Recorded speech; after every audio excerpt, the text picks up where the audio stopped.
నా ప్రభు అయిన యేసు క్రీస్తు యొక్క తండ్రి యొక్క దేవుడు స్తుతింపబడును గాక. ఆయన క్రీస్తు నందు పరలోక విషయంలో ఆత్మ సంబంధమైన ప్రతి ఆశీర్వాదమును మనకు అనుగ్రహించను. ఆశీర్వాదము ఎందుకు అని, లేదా ఆశీర్వాదము వద్దనే వాళ్ళు కానీ, అసలు ఆశీర్వాదము అంటే ఏమిటి అని కానీ మనము ఈ ఉదయకాలం ఆలోచన చేద్దామండి. అసలు మనకు ఆశీర్వాదము కావాలా వద్దా? కావాలి. ఆశీర్వాదం వద్దనుకున్న వాళ్ళు ఎవరు లేరు కదా. ఎందుకంటే మనకున్న అవగాహన ఏంటి, మామూలుగా మొత్తం అందరూ అనుకునేది ఏంటి ఆశీర్వాదం అని అంటే, ధనము, వస్తు వాహనాలు కలిగి ఉండడాన్ని, లేదా మనకంతా బాగుందని అని అనుకోవడం. అనేకులు ఏమనుకుంటారు, ఆశీర్వాదం అనుకుంటారు. అయితే బైబిల్లో ఆశీర్వాదం అంటే దేవుడిచ్చే మేళ్లను పొందడంతో పాటు ఆయన కోరుకున్నట్లు జీవించడం అని అర్థం. మనం పాత నిబంధన గ్రంథంలో మనం గమనించినట్లయితే ఆదికాండము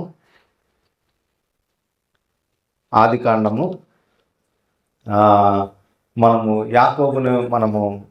యాకోబు యొక్క ఉదంతాన్ని కొద్ది సమయం మనం ధ్యానం కలిగి ఉందాము.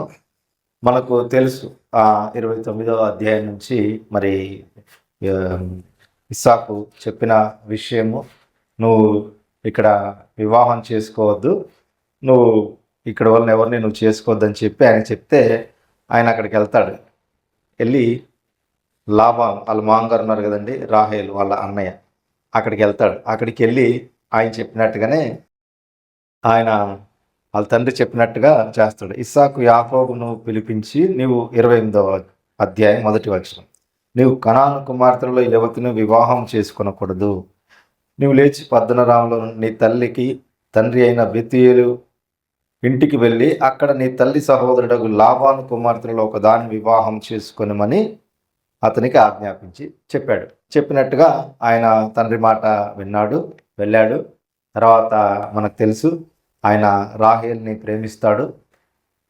ఆ తర్వాత వాళ్ళ మాంగారు మరి పెద్ద కూతురికి వివాహం జరగకోకుండా చిన్న కూతురు వివాహం చేయడానికి వీల్లేదని చెప్పేసి, ఇదంతా మనకు తెలుసు ఆయన ఎట్లా ఇచ్చేస్తాడని. తర్వాత ఇదే ఆదికాండము 30వ అధ్యాయము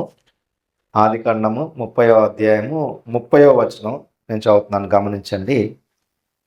నేను రాకమునుపు నీకు ఉండినది కొంచెమే, అయితే అది బహుగా అభివృద్ధి పొందెను. నేను పాదం పెట్టిన చోటెల్లా యెహోవా నిన్ను ఆశీర్వదించును. ఎవరు చెప్తున్నారు ఈ మాట? యాకోబు చెప్తున్నాడు. ఎవరికి చెప్తున్నాడు? లాబానుకు చెప్తున్నాడు. లాబాను ఎవరు? యాకోబు ఈ మామ, వాళ్ళ మామగారికి చెప్తున్నాడు. 27వ వచనం కూడా చూడండి. అందుకు లాబాను అతనితో, నీ కటాక్షం నా మీద నున్న ఎడల నా మాట వినుము, నిన్ను బట్టి యెహోవా నన్ను ఆశీర్వదించును అని చెప్తున్నాడు. లాబాను అంటున్నాడు యాకోబుతో, అయ్యా నువ్వు వచ్చావు నిజమే, నీ ద్వారానే నాకు ఈ ఆశీర్వాదం అనేది వచ్చింది అని చెప్తున్నాడు. తర్వాత ఇదే అధ్యాయము 30వ అధ్యాయము మరి 31వ అధ్యాయంలో లేదా 32వ అధ్యాయంలో మనము చాలా చూస్తాం ఈ సంగతులు. 31వ అధ్యాయంలో మనం గమనించినట్లయితే 31వ వచనము, 31వ అధ్యాయము మరి 1వ వచనం, క్షమించండి 1వ వచనం, 31వ వచనం ఏమంటున్నారు? లాబాను కుమారులు ఏమంటున్నారు? లాబాను కుమారులు, మనకు తండ్రికి కలిగినది యావత్తును యాకోబు తీసుకుని మనకు తండ్రికి కలిగిన దాని వలన ఈ యావదాస్తి సంపాదించుకుని చెప్పుకునే మాటలు యాకోబు విన్నాడు. లాబాను కుమారులు ఏమంటున్నారు? నిజమే, యాకోబు ద్వారా మనకు ఆశీర్వాదం వచ్చింది. ఎందుకంటే ఆయన మన మందల్ని, గొర్రెల్ని, మేకల్ని, పశువుల్ని ఆయన సంరక్షించి బాగా కాసి వాటిని వృద్ధిలోకి తీసుకొచ్చాడు. అది కరెక్టే అని వాళ్ళు ఏమంటున్నారంటే ఆయన కుమారుడు. మరియు అతడు లాబాను ముఖం చూచినప్పుడు అది నిన్న మొన్న ఉండినట్లు అతని ఎడల ఉండలేదు. యాకోబు చెప్తున్నాడు, ఆయన చూసినప్పుడు నిన్న మొన్న ఉన్నట్టుగా నీ మొహం ఇప్పుడు లేదు అని అంటే, ఈయన ఎందుకు ఈ మాట చెప్తున్నాడు, ఆయన ఎందుకు ఈ మాట చెప్తున్నాడు అని మనం చూస్తే 3వ వచనంలో కూడా చూస్తే 3వ వచనం కూడా, అప్పుడు యెహోవా నీ పుత్రుల దేశమునకు నీ బంధువుల యొద్దకు తిరిగి వెళ్ళుము, నేను నీకు తోడై ఉండేదని యాకోబుతో చెప్తున్నాడు. మరి నువ్వు వచ్చావు, బాగానే ఉంది, మరి నువ్వు ఇక్కడ ఉన్నావు, వివాహం చేసుకున్నావు, భార్య పిల్లలు, మరి ఈ యావదాస్తి ఇదంతా బాగానే ఉంది. మరి నువ్వు ఇక్కడ ఇంకా ఎందుకు అని అంటే, లాబాను కుమారులు మోపుతున్న నెపం ఏంటంటే ఆయన మొత్తం పట్టుకెళ్ళిపోతున్నాడు, మనకు ఉన్నదంతా ఆయన పట్టుకెళ్ళిపోతున్నాడు, వెళ్ళిపోతున్నాడు, ఇంకా ఆయన ఇక్కడ ఉండడు కదా, వాళ్ళ తండ్రి ఇంటికి వెళ్తాడు కదా అని వాళ్ళు అంటున్నారు. యాకోబు వాళ్ళ ఈ కిందకంతా మనం చూస్తే యాకోబు రాహేలు లేయా వాళ్ళని పిలిపించి ఈ విషయాలన్నీ మాట్లాడతాడు. మనం ఇంకా వెళ్ళిపోవాల్సిందే, మరి నీ తండ్రి వాళ్ళందరూ ఇట్లా అనుకుంటున్నారు, నా దేవుడు నాకు చెప్పాడు అని 3వ వచనంలో, అప్పుడు యెహోవా నీ పితరుల దేశంలోకి నీ బంధువుల ఎదుగు తిరిగి వెళ్ళమంటున్నాడు. అక్కడేమో ఇస్సాకు పంపించాడు ఇక్కడికి, ఇప్పుడేమో దేవుడు అక్కడికి తిరిగి వెళ్ళమంటున్నాడు. ఈ పరిస్థితుల్లో 18వ వచనం చూడండి. 18వ వచనం, కనాను దేశమునకు తన తండ్రి అయిన ఇస్సాకు వద్దకు వెళ్ళుటకు తన పశువులన్నిటినీ తాను సంపాదించిన సంపద యావత్తును పద్దనరాములో తాను సంపాదించిన ఆస్తి యావత్తును తీసుకొని పోయిను. ఇంకా ఈయన రెడీ అయిపోయాడు. ఎవరు? యాకోబు. ఇంకా ఎట్లా వీళ్ళిద్దరికి ఒక ఇది జరుగుతుంది. అయితే ఈయన చెప్పకుండా కూడా వెళ్తాడు. తర్వాత ఆయనకు తెలిసి ఆయన వచ్చి, నువ్వు చెప్పకుండా వెళ్ళావేంటి, చెప్పాలి కదా, చెప్తే నేను నిన్ను సంభ్రమంతో అంటే మంచి ఊరేగింపుతో పంపేవాడిని అని మామ అల్లుళ్ళ మధ్య ఈ సంభాషణ జరుగుతుంది. ఇవన్నీ ఇక్కడ ఏంటి అని అంటే, యాకోబు దేవుణ్ణి అడుగుతాడు, నీవు నన్ను నిశ్చయంగా ఆశీర్వదిస్తేనే కానీ నేను నిన్ను వెళ్ళనివ్వను అని అంటాడు. ఇది అంతా మనకు బాగా తెలిసిన సండే స్కూల్లో నేర్చుకున్న స్టోరీసే. ఇది మనకు 32వ అధ్యాయంలో ఉంటుంది. 32:26లో చూడండి, గమనించండి. 26, ఆయన తెల్లవారుచున్నది గనక నన్ను పోనిమ్మనగా అతడు, నీవు నన్ను ఆశీర్వదించితేనే గాని నిన్ను పోనీయనెను. దీనికి పైన 32 నుంచి, ఆ రాత్రి అతడు లేచి తన 2 భార్యలను తన 2 దాసీలను తన 11 మంది పిల్లలను తీసుకొని యబ్బోకు రేవు దాటిపోయాను. ఎవరండి? యాకోబు. యాకోబు భార్య పిల్లలను, ఆయనకున్న గొర్రెల మంద, పశువుల మంద, దాసులు దాసీలు వీళ్ళందరినీ తీసుకొని వెళ్ళిపోతున్నాడు. వీళ్ళిద్దరి మధ్యలో ఒక ఒడంబడిక జరుగుతుంది. ఇంకా నీవు వెళ్ళొచ్చు అని అంటాడు. ఇవన్నీ బాగానే ఉంది. భార్యలు ఉన్నారు, 2 భార్యలు, ఒకరు కూడా కాదు. పిల్లలు ఉన్నారు దాదాపు 11 మంది 12 మంది దాదాపు. తర్వాత దాసీలు ఉన్నారు. ఆయనకు గొర్రెలు, పశువులు, ఎద్దులు అన్నీ ఉన్నాయి. అయినా ఆశీర్వాదం అంటున్నాడు ఏంటి యాకోబు? ఎందుకని? ఎప్పుడన్నా ఆలోచించారు ఈ సంగతి? సహజంగా మనం ఏమనుకుంటాం, కుటుంబం, భార్య పిల్లలు, మంచి ఉద్యోగం, వ్యాపారం లేదా అంతా కలిసి వస్తే బాగుంది అనుకుంటాం. మనం కూడా ఇదే కదా ఆశీర్వాదం అనుకుంటాం, అవునా? వీళ్ళందరూ ఉన్నారు కదా, వీళ్ళందరూ ఉన్నారు. ఆయనకి లేదేంటి? యాకోబుకి ఏం లేదు. కుటుంబం లేదా, పిల్లలు లేరా, ఆస్తి లేదా, ఆరోగ్యం లేదా? ఎందుకని మళ్ళీ ఆశీర్వాదం అడుగుతున్నాడు? 2 సార్లు ఉంటుంది ఆ మాట, మీరు గమనించండి. 32వ అధ్యాయము 32వ అధ్యాయంలో ఈ 30వ వచనంలో కూడా ఉంటుంది. మనం ఈ 26లో చూసాం ఆ మాట. ఆయన తెల్లవారుచున్నది గనక నన్ను పోనిమ్మనగా అతడు, నీవు నన్ను ఆశీర్వదించితేనే గాని నేను నిన్ను పోనీయనెను. తర్వాత 30లో కూడా ఉంటుంది ఆ మాట.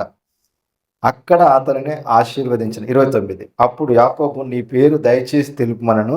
అందుకు ఆయన, నీవు ఎందు నిమిత్తము నా పేరు అడిగితివని చెప్పి అక్కడ అతనిని ఆశీర్వదించి.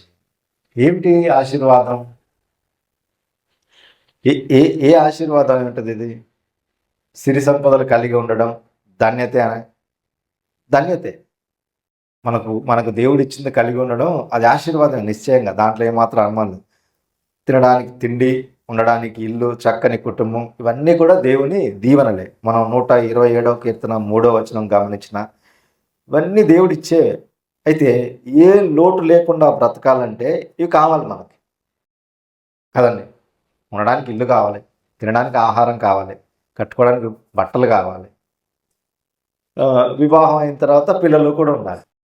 పిల్లలలో ఒక్కరున్నలో ఒకలా ఉంటుంది, 2 ఉంటే ఒకలా ఉంటుంది, ఇంకా ఎక్కువ ఉంటే ఇంకోలా ఉంటుంది.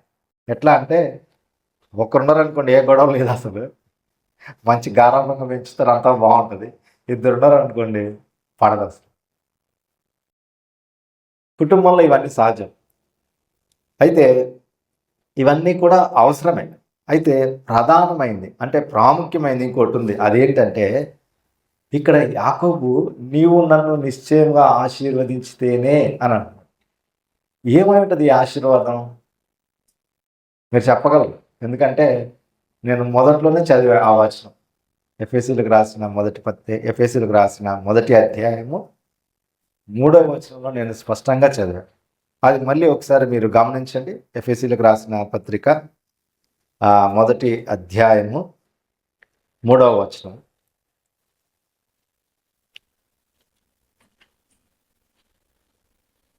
ఎఫెసీలకు రాసిన మొదటి అధ్యాయము 3వ వచనం. మన ప్రభు అయిన యేసుక్రీస్తు యొక్క తండ్రి యగు దేవుడు స్తుతింపబడును గాక.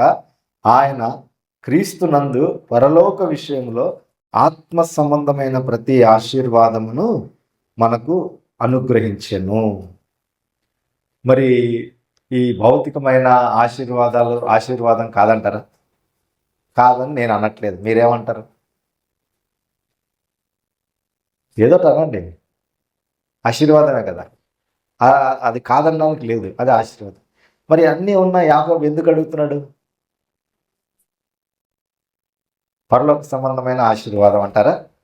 సరే, అయితే మనం ఇదే అధ్యాయంలో 32 ఆదికాండంలో మనం గమనిస్తే యాకోబు 2 భయాలు వెంటాడుతున్నాయి. ఒకటి, వాళ్ళ సొంత మామగారు చెప్పుకోకుండా ఈ ఆస్తిని, భార్యల్ని, పిల్లల్ని తీసుకొని వెళ్ళిపోతున్నాడు. 2, ఎక్కడికి వెళ్తున్నాడు? వాళ్ళ తండ్రి దగ్గరికి వెళ్తున్నాడు. వెళ్తున్నప్పుడు అక్కడ యాకోబుకు మొదటి వచనం చూడండి. 32 ఆదికాండం మొదటి వచనం. యాకోబు తన త్రోవను వెలుచుండగా దేవదూతలు అతను ఎదుర్కొని యాకోబు వారిని చూచి ఇది దేవుని సేన అని చెప్పి ఆ చోటికి మహనాయిం అని పేరు పెట్టెను. యాకోబు ఎదోము దేశమున అనగా షెయీరు దేశమునకున్న తన సహోదరుడైన ఏషావు నొద్దకు దూతలను తనకు ముందుగా పంపి, మీరు నా ప్రభు అయిన ఏషావుతో, ఇంతవరకు నేను లాబాను నొద్ద నివసించి ఉంటుని నాకు పశువులు, గాడిదలు, మందలు, దాసి జనము కలరు. నీ కటాక్షం నా యందు కలుగునట్లుగా నా ప్రభువునకు ఇది తెలియజేయవలసిందని నీ సేవకుడైన యాకోబు అనని చెప్పుడని వారికి చెప్పి పంపిస్తున్నాడు. ఆయన ఎవరు? ఏషావు ఎవరంటే యాకోబుకి అన్న, సొంత అన్నే కదా. ఈయన ఏమంటారు, ఈయన కోసం మనం ఆలోచిస్తే ఈయన అసలు పుట్టక ముందే స్టార్ట్ అయింది ఈయన స్ట్రగుల్. పుట్టక ముందే ఎక్కడ స్టార్ట్ అయింది ఈయన పోరాటం? ఇక్కడ మనుషులతో, దేవునితో పోరాడుతున్న యాకోబు ఎక్కడ స్టార్ట్ అయింది? ఇటు మామతో పోరాడుతున్న యాకోబు ఆయన పుట్టక ముందే స్టార్ట్ అయింది. వాళ్ళ కవలలుగా ఉన్నప్పుడు అక్కడే స్టార్ట్ అయింది ఆయన పోరాటం. ఎందుకు వీళ్ళ అన్నకు భయపడుతున్నాడు అంటే ఈయన ఆశీర్వాదాన్ని కొట్టేశాడు. జ్యేష్ఠుడు ఆయనకు రావాలి ఆశీర్వాదం. వీళ్ళ తల్లి చాలా తెలివైంది. ఎవరు? రాహేలు. చిన్న కుమారుడిని బాగా ప్రేమించింది కాబట్టి వెళ్ళు, నువ్వు ఇట్లా చెయ్యంటే ఆయన చెప్పి ఇస్సాకు దగ్గర నుంచి ఆశీర్వాదం ఆయన పొందుకుంటాడు. దీన్ని కవర్ చేసుకోవడానికి, అంటే దీన్ని మళ్ళీ ఇచ్చేసుకోవడానికి ఆయన చెప్తున్నాడు. ఎవరు? యాకోబు. అప్పుడు ఆ దూతలు 6వ వచనం, యాకోబు వద్దకు తిరిగి వచ్చి, మేము నీ సహోదరుడిని ఏషావు వద్దకు వెళ్ళితిమి, అతడు 400 మందితో నిన్ను ఎదుర్కొన వచ్చుచున్నానని చెప్పగా యాకోబు మిక్కిలి భయపడి తొందరపడి భయపడుతున్నాడు. ఎవరికి? సొంత అన్నకి. ఎందుకు? ఆశీర్వాదం అన్నకు రాకుండా తమ్ముడు ఫోన్ చేసుకున్నాడు, తీసేసుకున్నాడు తండ్రి నుంచి. ఒకవైపు అన్నకు భయపడుతున్నాడు, ఇంకోవైపు భార్య, పిల్లలు, కుటుంబము అన్నీ ఉన్నాయి.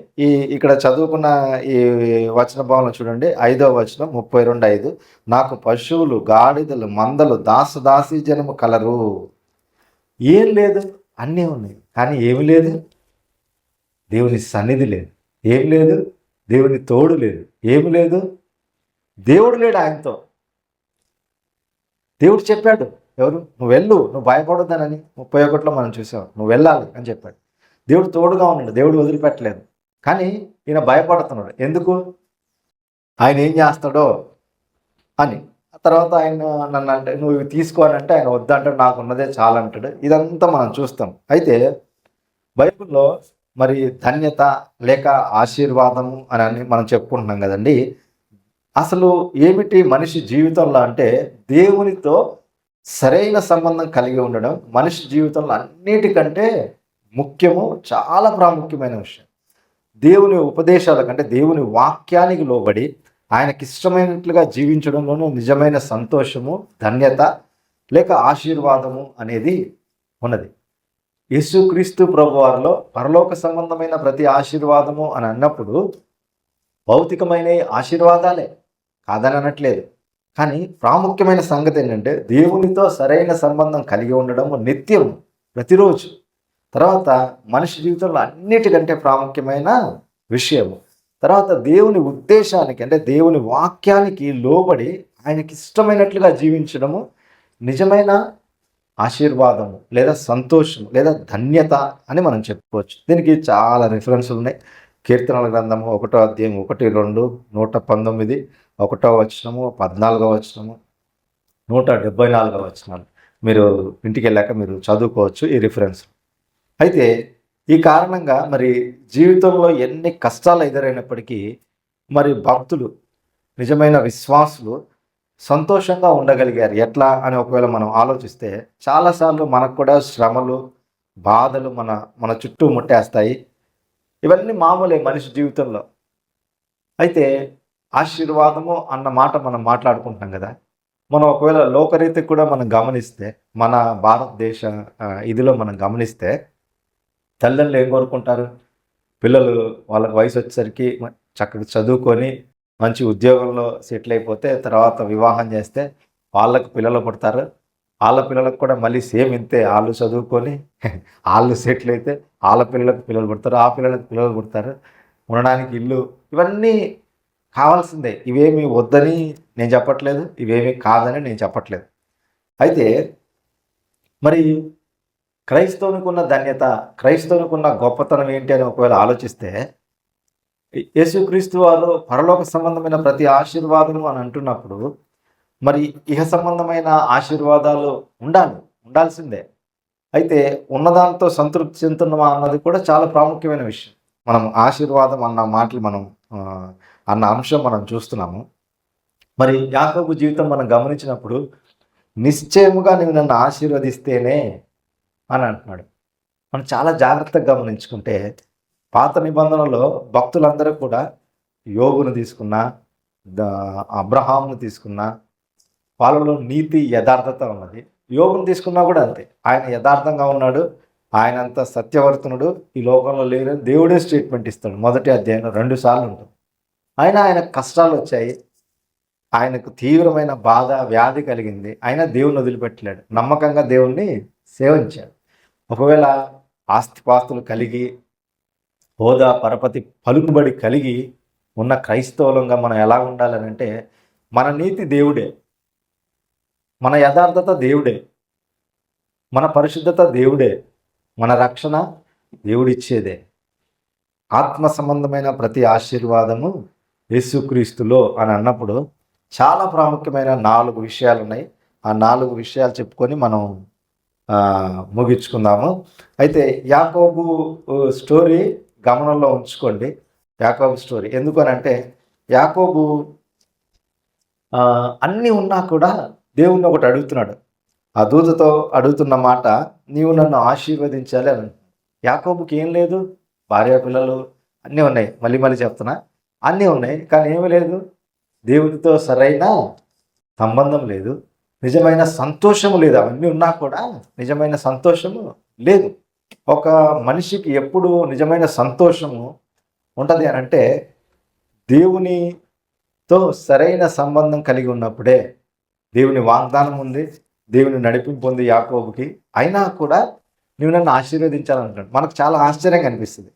కానీ వాళ్ళ భార్యల విషయం చూసుకుంటే వాళ్ళు పోటీపడి, వాళ్ళు పిల్లల విషయంలో వాళ్ళు పోటీపడి వాళ్ళకు దేవుడిచ్చిన సంతానాన్ని అక్కడ ఆ ఆశీర్వాదం చాలా విచిత్రంగా ఉంటుంది.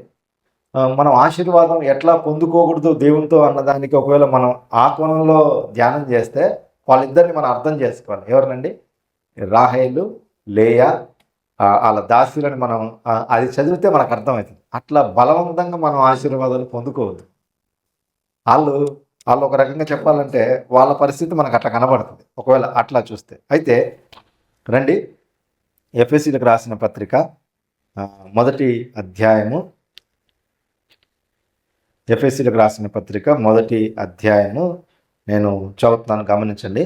3వ వచనం నుంచి, మన ప్రభు అయిన యేసుక్రీస్తు యొక్క తండ్రియగు దేవుడు స్తుతింపబడును గాక. ఆయన క్రీస్తునందు పరలోక విషయంలో ఆత్మ సంబంధమైన ప్రతి ఆశీర్వాదమును మనకు అనుగ్రహించను. ఎట్లనగా తన ప్రియుని యందు తాను ఉచితముగా మనకు అనుగ్రహించిన తన కృపా మహిమ కీర్తి కలిగినట్లు తన చిత్త ప్రకారమైన దయా సంకల్పము చొప్పున యేసుక్రీస్తు ద్వారా తన కుమారునిగా స్వీకరించుటకై మనలను ముందుగా తన కోసము నిర్ణయించుకొని మనము తన ఎదుట పరిశుద్ధులమును నిర్దోషమునై ఉండవలనని జగత్తు పునాది వేయబడక మునిపే ప్రేమ చేత ఆయన క్రీస్తులో మనలను ఏర్పరచుకొనెను. దేవుని కృపా మహదేశ్వర్యమును బట్టి ఆ ప్రియుని యందు ఆయన రక్తము వలన మనకు విమోచనము, అనగా మన అపరాధములకు క్షమాపణ మనకు కలిగి ఉన్నది. కాలము సంపూర్ణమైనప్పుడు జరగవలసిన ఏర్పాటును బట్టి ఆయన తన దయా సంకల్పము చొప్పున తన చిత్తమును గూర్చిన మర్మమును మనకు తెలియజేసి మనకు సంపూర్ణమైన జ్ఞాన వివేచన కలుగుటకు ఆ కృపను మన ఎడల విస్తరింపజేసెను. ఈ సంకల్పమును బట్టి ఆయన పరలోకములో ఉన్నవే గాని భూమి మీద ఉన్నవే గాని సమస్తమును క్రీస్తునందు ఏకముగా సమకూర్చవలనని తనలో తాను నిర్ణయించుకొనెను. మరియు క్రీస్తునందు ముందుగా నిరీక్షించిన మనము తన మహిమకు కీర్తి కలుగజేయవలనని దేవుడు తన చిత్త ప్రకారమైన సంకల్పమును బట్టి మనల్ని ముందుగా నిర్ణయించి ఆయన యందు స్వాస్థ్యముగా ఏర్పరచును. ఆయన తన చిత్తానుసారముగా చేసిన నిర్ణయము చొప్పున సమస్త కార్యములను జరిగించుచున్నాడు. మీరును సత్యవాక్యమును అనగా మీ రక్షణ సువార్తను విని క్రీస్తు నందు విశ్వాసముంచి వాగ్దానము చేయబడిన ఆత్మచేత ముద్రింపబడితిరి. దేవుని మహిమ కీర్తి కలుగుటకై ఆయన సంపాదించుకున్న ప్రజలకు విమోచనము కలుగు నిమిత్తము ఈ ఆత్మ మన స్వాస్థ్యమునకు సంచకరువుగా ఉన్నాడు. ఇక్కడ మనము చదువుకున్న లేఖన భాగం ఒకవేళ మనం గమనిస్తే ఇది గ్రీకులో దాదాపు మనకు వచనాలుగా విభజింపబడింది. గ్రీకులో ఏకదాటిగా ఒకే వచనం. ఇప్పుడు నేను చదివిందంతా 3 నుంచి 14 వరకు గ్రీకు తర్జుమాలో ఇది ఒకే వచనం. ఇది వేరు వేరు మనకు 3, 4, 5 ఇట్లా ఉన్నాయి కదండి అంకేసి. అట్లా కాదు. అట్లా ఇదేంటంటే మొత్తం కూడా ఒకే వచనం. ఈ ఒకే వచనం ఇప్పుడు నేను ఇంత చదివినా ఒకవేళ ఒరిజినల్ దీంట్లోకి చూసుకుంటే గ్రీక్లో ఒక వచనమే చదివినట్టు మనకు వచనాలుగా మనకు విభాగింపబడి మన సొంత తెలుగు భాషలో మనకు ఉంది. అయితే మనం ఏం చెప్పుకుంటున్నాం? ఆశీర్వాదము అన్నమాట మనం చెప్తున్నాము, మనం ధ్యానం చేస్తున్నాము. ఆశీర్వాదం లేక ధన్యత లేదా సమృద్ధి లేదంటే అన్నీ కలిగి ఉండాలి, ఈ విషయం మనం ధ్యానం చేస్తున్నాం. యాకోబు కోసం మనం చూసాము. యాకోబు అన్నీ ఉన్నా ఏమడుగుతున్నాడు దేవుణ్ణి? నువ్వు నన్ను నిశ్చయంగా ఏ మాత్రం ఇది లేదు, నువ్వు నన్ను మళ్ళీ ఆశీర్వదించాలి అని అడుగుతున్నాడు. అయితే నూతన నిబంధనలో ఆశీర్వాదాలన్నీ ఆశీర్వాదాలే, అదేమి కాదనట్లేదు మనం. అయితే నూతన నిబంధనలో దేవుడు మనకు అనుగ్రహించిన ఆశీర్వాదం ఏంటి అని అంటే మనం చెప్పుకున్నాం కదండి. దేవునితో సరైన సంబంధం కలిగి ఉండాలి, నిత్యము ఆయనతో ఆయన వాక్యంతో మన విశ్వాసాన్ని పరీక్షించుకోవాలి. ఆయన యందు నిలిచి ఉండి మనకు యోహాను సువార్త 15వ అధ్యాయం 1 నుంచి 15 వచనాల్లో మనం చూస్తే మీ యందు నేనును నా యందు మీ మాటలను ఉండాలని అంటాడు యేసుక్రీస్తు ప్రభువారు. ద్రాక్షవల్లి ఉపమానం చెప్తా, ద్రాక్షవల్లి మరి అంటుకట్టిబడి ఎట్లా ఉంటుందో ఆ విషయాలు చెప్తాడు. మీరు ఫలించాలి అని చెప్తాడు. విశ్వాస జీవితంలో రక్షింపబడిన తర్వాత ఇప్పుడు మీరు గమనిస్తే ఇవన్నీ కూడా ఎవరికి లేవు? సూర్యుడు కేవలం మనకే ఉదయిస్తున్నాడా? ఎండ మన మీదే పడుతుందా? కాదు కదా. వర్షం దేవుడి పక్షపాతి కాదు. వర్షం, ఎండ, వాన, వాన, వర్షం, వాన రెండు ఒకటే. ఈ గాలి ఇవన్నీ అందరికి ఇస్తుండే కదా. మరి ఉద్యోగాలు, వ్యాపారాలు, కుటుంబము, భార్య, పిల్లలు, ఆస్తిపాస్తులు వాళ్ళకు ఉన్నాయి, మనకు ఉన్నాయి కదండి. అవి అందరికీ ఉన్నాయి కదా. ఇప్పుడు కుటుంబం వాళ్ళకు ఉన్నాయి, పిల్లలు వాళ్ళకు ఉన్నారు, మనకు ఉన్నారు, ఉద్యోగాలు వాళ్ళకు ఉన్నాయి, మనకు. వాళ్ళకి లేనిది మనకు ఉన్నదేంటి? చెప్పాలి. ఇది మీరు చెప్తే కానీ మనం ముందుకెళ్ళం. ఎస్, నిరీక్షణ, దేవుని అందు ఆనందం. ఇంకా అసలైన పాయింట్ చెప్పాలి, మీరు చెప్పాలి. ఇప్పుడు ఇవి అందరికీ ఉన్నాయి. భార్యా పిల్లలు, మంచి జాబు, సమాజంలో మంచి పొజిషను, ఆస్తులు, పొలాలు అవ్వచ్చు, ఇల్లు అవ్వచ్చు, కారు, బళ్ళు, ఇవేవైనా అవ్వచ్చు. వాళ్ళకు ఉన్నాయి, మనకు ఉన్నాయి. ఎస్ అక్క, మీరు దగ్గరకు వచ్చారు. ఇంకా సహవాసం. ఎస్, దేవునితో సహవాసం. అదెట్లా?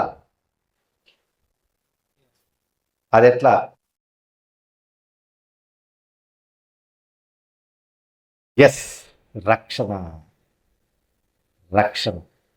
వాళ్ళకి లేదు, మనకుంది. లేనిదేంటి?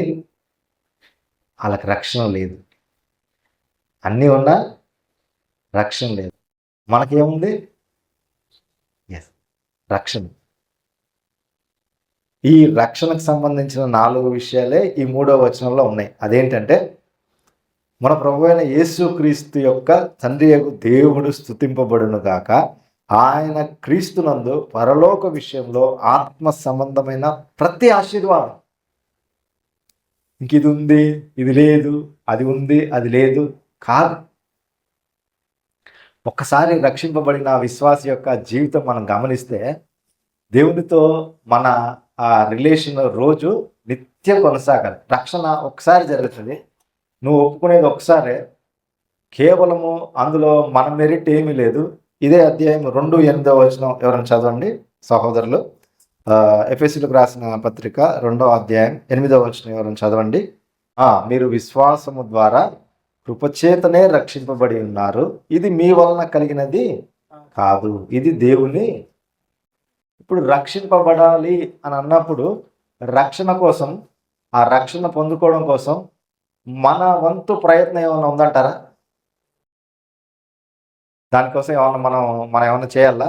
అంటే నిష్టగా ఉండాలి, లేదంటే ఇంకా పాపాలు ఒప్పుకోవాలి, ఇంకా వదిలిపెట్టాలి, తెల్ల బట్టలు వేసుకోవాలి, లేదంటే 5 రోజులు ఉపవాసం ఉండాలి, లేదా 3 రోజులు ఉపవాసం ఉండాలి, లేదంటే ఇంకా ఎక్కడికో మనం ప్రయాసపడి వెళ్ళి ఏదైనా చేయాలంటారా?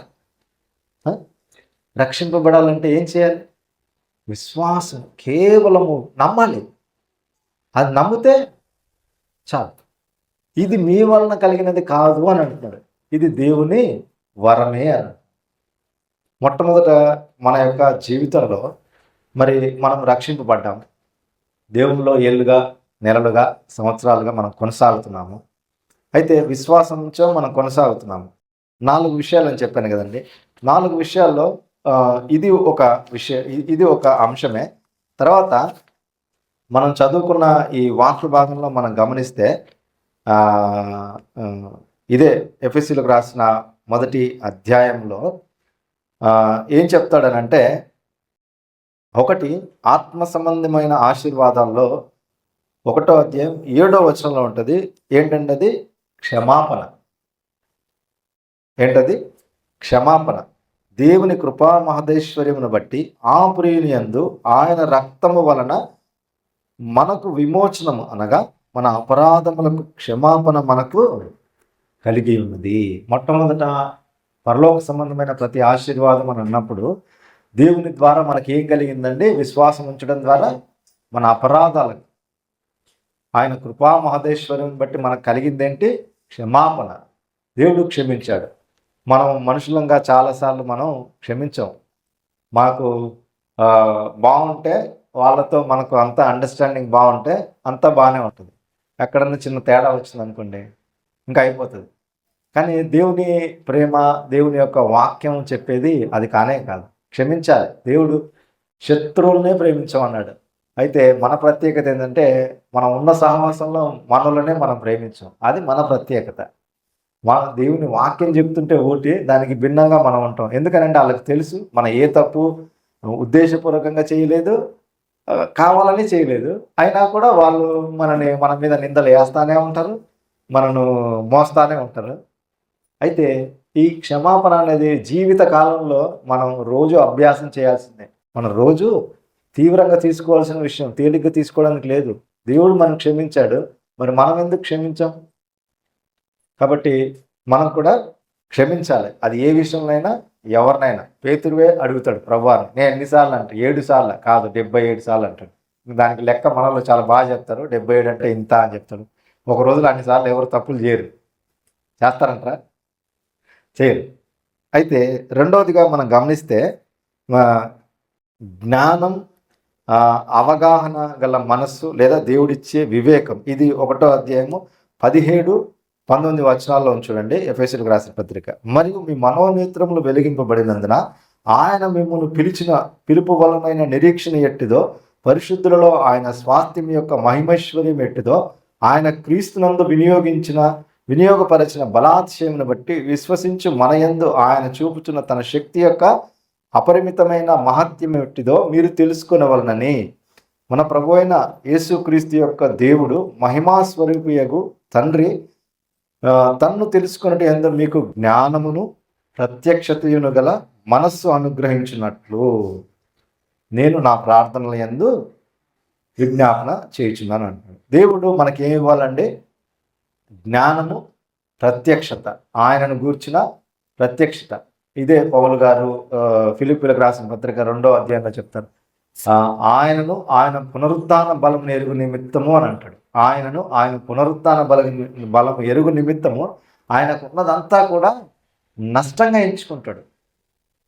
రెండవది ఏంటండి? మొట్టమొదటిది క్షమాపణ, రెండవది జ్ఞానము, ప్రత్యక్షత గల మనస్సు. మూడవది మనం చూసినట్లయితే మనం చదువుకున్నాం ముందే 2వ అధ్యాయం 8వ వచనంలో విశ్వాసం. ఏంటండి? విశ్వాసం. ఈ విశ్వాసం అన్నది నిత్యం దేవుడు అసలు మనల్ని ఎందుకు రక్షించాడు అని అంటే ఆయనకు మనము నమ్మకస్తులుగా ఉండాలన్నదే దేవుని యొక్క అంతిమ ఉద్దేశం. ఇక్కడ అంతా కలిసి రావాలని కానీ, లేదా ఆరోగ్యం బాగుండి అంతా బాగుంటేనే కానీ, లేదా అనారోగ్యం వచ్చి ఇంట్లో జరగకూడని నష్టం జరిగితేనే కానీ, లేదా మనం అనుకున్నదల్లా జరగకపోతే, లేదా ఒకవేళ దేవుడు నాకే ఈ కష్టాలు ఎందుకు, నాకే ఈ బాధలు ఎందుకు, నాకే ఈ ఇబ్బందులు ఎందుకు ఒకవేళ అనుకున్నా కానీ, ఇదేమైనా కానీ విశ్వాస విషయంలో మనము ఉంటాయి. ప్రతి ఒక్కరి జీవితంలో అప్ అండ్ డౌన్స్ ఉంటాయి. అయితే ఇది మనము ఏదైతే మనం నిజంగా దేవునితో నిత్యము సరైన సంబంధము, దేవునితో సరైన సహవాసం మనం కలిగి ఉన్నాము అని అనడానికి మనం వ్యక్తపరచాల్సింది నిత్యము ఏంటంటే ప్రతి క్షణము విశ్వాసం మట్టుకే విశ్వాసంతో దేవుని వైపు మనము చూసినట్లయితే, విశ్వాసము ప్రాక్టీస్ ఒక రకంగా చెప్పాలంటే విశ్వాసాన్ని మనం ఏం చేయాలి? అభ్యాసం చేయాలి. అప్పుడు మట్టుకే ఇది మనం చూసాం. మూడో విషయము విశ్వాసము. అయితే ఈ విశ్వాసం ఉంచుటకు మనం చేసిందంటూ ఏమీ లేదు. మరి మనం ఏం చేసామని అంటే 8వ వచనం 2:8, మీరు విశ్వాసం ద్వారా కృపచేతనే రక్షింపబడి ఉన్నారు, ఇది మీ వలన కలిగినది కాదు, అది క్రియల వలన కలిగినది కాదు గనక ఎవడును అతిశయపడ వీలు లేదు అని అంటున్నాడు. కాబట్టి మరి ఏంటి అని అంటే, మరియు వాటి యందు మనం నడుచుకున్న వలన దేవుడు ముందుగా సిద్ధపరిచిన సత్క్రియలు చేయటకై మనము క్రీస్తు యేసునందు సృష్టింపబడిన వారమై ఆయన చేసిన పని అయి ఉన్నాము అంటాడు. విశ్వాసివి బాగుంది, విశ్వాసి మంచి క్రియలు సత్క్రియలు చేయాలి. కృతజ్ఞతగా ఎందుకు చేయాలి? నువ్వు విశ్వాసి కాబట్టి నువ్వు కృతజ్ఞతగా మంచి క్రియలు నువ్వు చేయాలి. అంతేకాని నువ్వు క్రియల ద్వారా నువ్వు ఏం సంపాదించుకోలేవు? రక్షణని సంపాదించుకోలేవు. ఇది 3వ విషయం. చివరిగా 4వది గమనిస్తే పరలోకం మనం ఏం చెప్పుకుంటున్నామండి? 3వ వచనం 1వ అధ్యాయం ఎఫెసీయులకు రాసిన పత్రిక, ఆయన క్రీస్తునందు పరలోక విషయములలో ఆత్మ సంబంధమైన ప్రతి ఆశీర్వాదమును మనకు అనుగ్రహించును. ఈ మాట మనం చూస్తున్నాము. ఇదే ఎఫెసీయులకు రాసిన పత్రిక 4వ అధ్యాయము 13వ వచనంలో ఉంటుంది. గమనించండి. 13వ వచనం 4:13, పరిశుద్ధులు సంపూర్ణులగునట్లు క్రీస్తు శరీరము క్షేమాభివృద్ధి చెందుటకును పరిచర్య ధర్మము జరుగుటకును ఆయన కొందరిని అపోస్తలులను గాను, కొందరిని ప్రవక్తలను గాను, కొందరిని సువార్తికులను గాను, కొందరిని కాపరులను గాను, ఉపదేశకులను గాను నియమించును. ఏమిటి ఈ 4వ విషయం మనం ఒకవేళ మనం గమనిస్తే, సంఘం యొక్క అవసరము లేదా సంఘం యొక్క క్షేమాభివృద్ధి కొరకు దేవుడిచ్చే వరము, స్పిరిచువల్ గిఫ్ట్స్. ఇక్కడ కూర్చున్న ప్రతి ఒక్కరికి దేవుడు వరం ఇస్తాడు. పొరపాటున కూడా ఎవరు నాకు ఏ వరం లేదు అని అనుకోవద్దు. దేవుడు అందరికి వరాలు ఇస్తాడు. ఆ వరాన్ని ఎవరు గుర్తిస్తారంటే సంఘం గుర్తిస్తుంది. సంఘం అంటే ఏంటి? మనం. ఎవరండి? మనం. సంఘం అంటే ఆయన స్వరక్తం చేత కొనబడిన లేదా విమోచింపబడిన వారు సంఘం. అంటే సంఘం అంటే నీవు నేను. సంఘం అంటే ఏంటండి? మనమే సంఘం. కాబట్టి అది ఎవరు గుర్తిస్తారనంటే సంఘంలో పెద్దలు కానీ లేదా తోటి విశ్వాసులు కానీ గుర్తిస్తారు. ఆత్మ సంబంధమైన ప్రతి ఆశీర్వాదం దాంట్లో భాగమే ఈ విషయం. ఏదండి? సంఘం యొక్క క్షేమాభివృద్ధి కొరకు ఈ కృపావరాల కోసం మనకు 1 కొరింథీయులకు రాసిన పత్రిక 12వ అధ్యాయంలో పౌలు గారు ఇంకా డీటెయిల్డ్గా చెప్తారు. రోమీయులకు రాసిన పత్రిక 12వ అధ్యాయంలో కూడా అక్కడ కూడా చాలా డీటెయిల్డ్గా ఉంటుంది. మనం గమనిస్తే ఇప్పుడు మనం దాంట్లోకి వెళ్ళట్లేదు. మనం ధ్యానం చేస్తున్న అంశం ఏంటంటే ఆశీర్వాదము భౌతిక సంబంధమైంది, పరలోక సంబంధమైంది. భౌతిక సంబంధమైంది, పరలోక సంబంధమైంది. భౌతిక సంబంధమైన ఆశీర్వాదాలు అన్నీ ఉండి యాకోబు ఏమడుగుతున్నాడు? మళ్ళీ నీవు నన్ను ఆశీర్వదిస్తేనే, అంటే నీవు నాకు తోడుగా ఉంటేనే, నువ్వు లేకపోతే భార్య, పిల్లలు, దాసీలు ఇదంతా కూడా ఎందుకు అన్నట్టుగానే ఉంది అక్కడ. మనం ఒకవేళ అర్థం చేసుకుంటే ఒక్కొక్క అక్కడ ఉన్న ఆయన పరిస్థితుల్లో ఇదంతా ఎందుకు అన్నట్టుగానే మనకు అర్థం అవుతుంది.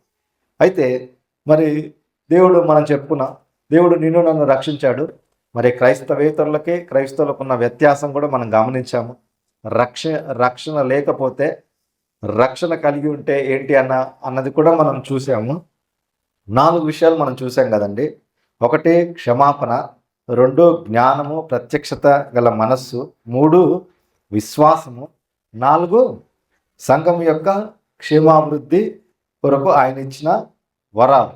కాబట్టి ఈ 4 విషయాలు గమనంలో ఉంచుకొని ఒకవేళ దేవుడు మరి నేను అనుకున్నది జరగట్లేదు, మరి నాకే వస్తున్న ఈ కష్టాలు, నన్ను ఏం చేయమంటారు, మరి అందరికీ అంతా బాగుంది అన్న భ్రమలో మనం ఉండకూడదు. అది భ్రమ అంటారా కాదంటారా? ఇప్పుడు కుమ్మరవాణి ఉపమానం మనకు తెలుసు. అది తయారు చేయడానికి, ఆ పాత్ర తయారు చేయడానికి తన ఇష్టం కదా. మట్టి ఇది ఆ ముద్ద తీసుకొని దాని మీద పెట్టి చేస్తున్నప్పుడు తన ఇష్టం కదా. తను ఆ రూపు రావడానికి, తను అనుకున్నది ఏదైతే చేయాలనుకున్నాడో తను రావడానికి అది వచ్చేంత వరకు ఏం చేస్తాడో మళ్ళీ చేస్తాడు. ఒకవేళ రాలేదనుకో, బాగా గ్రామీణ నేపథ్యంలో ఉన్న వాళ్ళకి బాగా తెలుసు నేను చెప్పే విషయం, ఏం చేస్తాడు? మళ్ళీ దాన్ని పక్కనేసి మళ్ళీ దాన్ని సరి చేస్తాడు. మనం కూడా మంటివారమే కదండి. ఆస్తులు పాస్తులు ఇవన్నీ ఉంటాయి, ఈరోజు ఉంటాయి, రేపు ఉండవు. అయితే నిత్యత్వంలో ఆయనతో ఉండే నిరీక్షణ మనకు ఎట్లా వచ్చిందంటే కేవలం విశ్వాసం ఉంచడం ద్వారా వచ్చింది. అది మనకు ఎలా కలిగిందంటే ఆయన కలువరి శిలువలో ఆయన ఆ రక్తం కార్చడం ద్వారా, మనకు క్షమాపణ ద్వారా మనము ఆయన కృపచేత రక్షింపబడ్డాము. ఇవి చాలా ప్రాముఖ్యమైన విషయాలు. మరి ఆశీర్వాదము అంటే దేవునితో సత్సంబంధం, అంటే సరైన సంబంధం కలిగి ఉండడం అని మనం చూసాం. మనిషి జీవితంలో అన్నిటికన్నా ప్రాముఖ్యమైన విషయము ఇది చాలా తీవ్రంగా తీసుకోవాల్సిన విషయం. అయితే ఈ ధన్యత ఆశీర్వాదం గురించి యేసుక్రీస్తు ప్రభువారు కూడా మాట్లాడారు. మనుషులు తమకు ఇష్టం వచ్చినట్లు చేయడం కాదు, వారి మనస్సు మారాలి అని యేసుక్రీస్తు ప్రభువారు చెప్పారు. ఎవరన్నా మత్తయి సువార్త 4వ అధ్యాయం 17వ వచనం చివరి లైన్లో ఉంటుంది, చదవండి తీసిన వాళ్ళు ఎవరైనా. మత్తయి సువార్త 4వ అధ్యాయము 17వ వచనం.